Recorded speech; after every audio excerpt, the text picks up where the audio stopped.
To'g'ri, assalomu alaykum. Sizlar bilan yana Mushohid Ismatov, Milliy kanal Milliy Stikerning admini.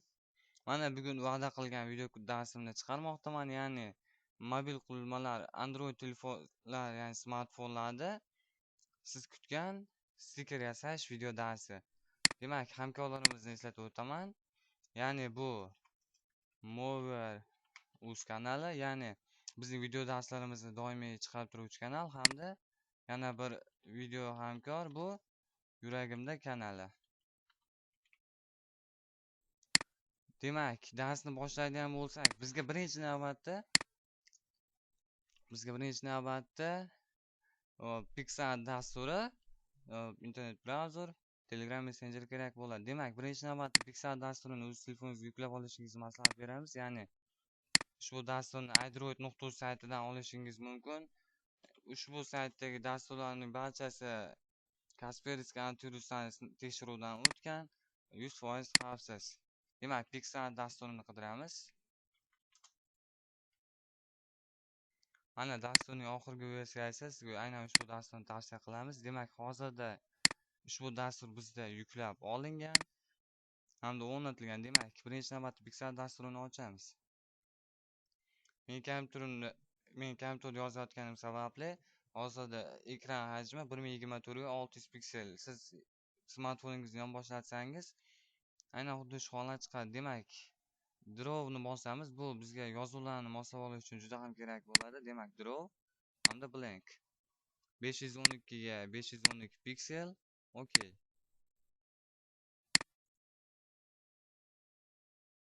Mana oynamiz ochildi. Demak, yuqorida 3 ta varaq, 3 ta listga o'xshagan belgi bor. Demak, aynan ushbu tugmani bosamiz hamda ikkita quyidagi narsa chiqadi. Demak, birinchisi joyida qoladi, ikkinchisi ushbu ko'zni ustiga bosamiz.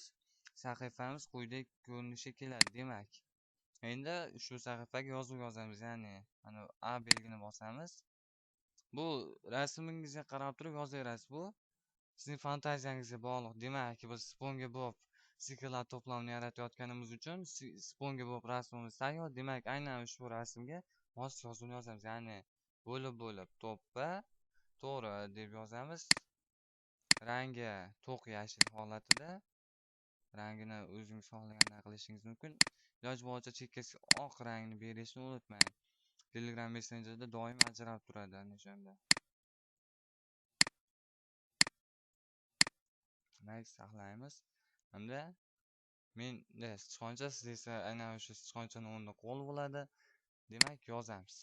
To'ppa yo'q, menimcha hajmicha kattaytirish kerak. Demak, yana shu bo'limni ochamiz. Font size'ni kattaytiramiz. Okay. Yozamiz. Endi davomini alohida qilib yozgan, menimcha maqsadga muvofiq.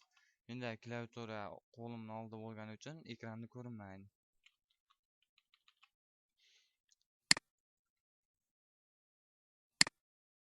Mana yozib bo'ldik. Endi ushbu sizdan chap tomonda yuqorida bichga bor, ya'ni done. Okay ni bosamiz. Hamda quyidagi oyna chiqadi. Okay ni bosamiz.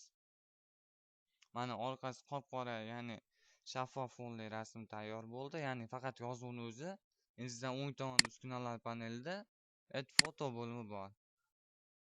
Demak, ushbuni bosamiz hamda bu yerdan mana bu eng chekkada 914 burchak, bu o'zimizning fayl menejerdan rasm tanlash. Demak, bosamiz hamda o'zimizga kerakli bo'lgan rasmni olamiz. Ya'ni ushbu rasmni hamda buni rasmga moslab chekkasidan tortgan holda moslaymiz.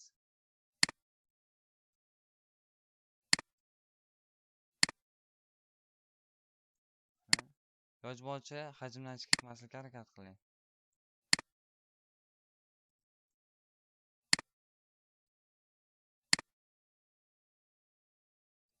Ya'ni shunday qilib joylashtiramiz. Hamda yana sizdan o'ng tomonda bichga bosamiz. Yo, rasm qirqilib qolar ekan. Demak, sal pastroqqa kichikroq hajmni joylaymiz. Bu o'zingizning oddiygina rasmingizni joylab kesib tashlasangiz ham bo'ladi. Ya'ni Draw byurodan foydalanib turib rasmingizni ochishingiz kerak bo'ladi. Buni ham keyingi darslarda sizlarga albatta ko'rsatib o'taman. Hozircha biz standart smile stiker yasashni o'rganamiz. Demak, mana joylaymiz. Okey. Endi mos tushdi. Demak, sizdan chap tomonda ikkinchida saqlash buyrug'i bor. Demak, ana o'shani bosamiz. Demak, fayl nomi hozircha muhim emas. Folder joylash manzili hamda kengaytmasi. Bu yerda png kengaytma bor. Menda ko'rinmaydi. Shuning uchun o'zingiz almashtirishingiz kerak bo'ladi. OKni bosamiz. Hamda rasm saqlandi. Rasmni tekshirib ko'ramiz.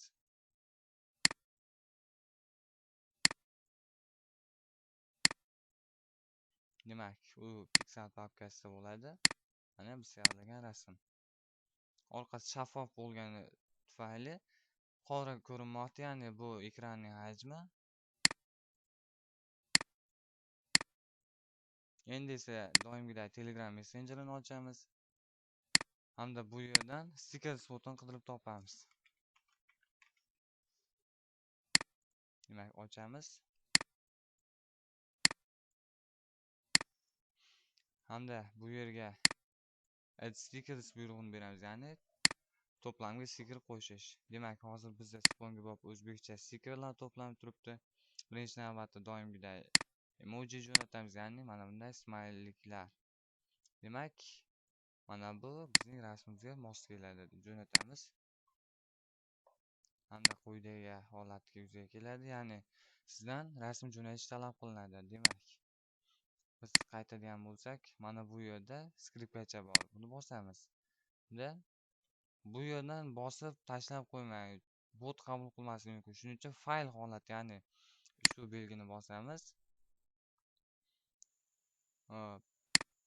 Root file SD-card Pixel papkasida aynan mana shu stiker bor. Demak, yuklanishini kutamiz.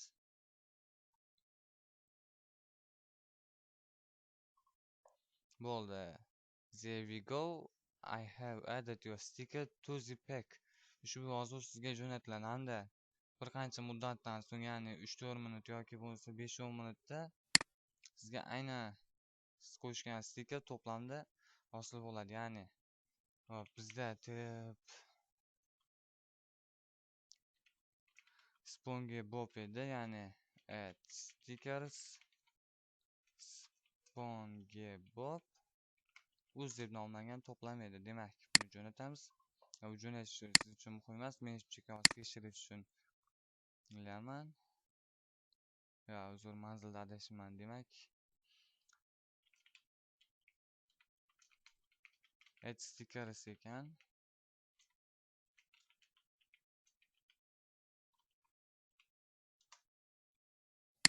Demak, jo'natamiz. Telegram. Mana bizning to'plam tez orada aynan mana bu yerda siz qo'shgan stiker paydo bo'ladi. Demak, bugungi o'tirgan yakuniy dars mana shulardan iborat edi. Sizlar bilan Milliy kanalning admini Mushoq Ismatov bo'ldi. Biror bir fikrlaringiz bo'lsa, bizning guruhda qoldirishingiz mumkin. Albatta javob beramiz. E'tiboringiz uchun rahmat. Sog' salomat bo'ling.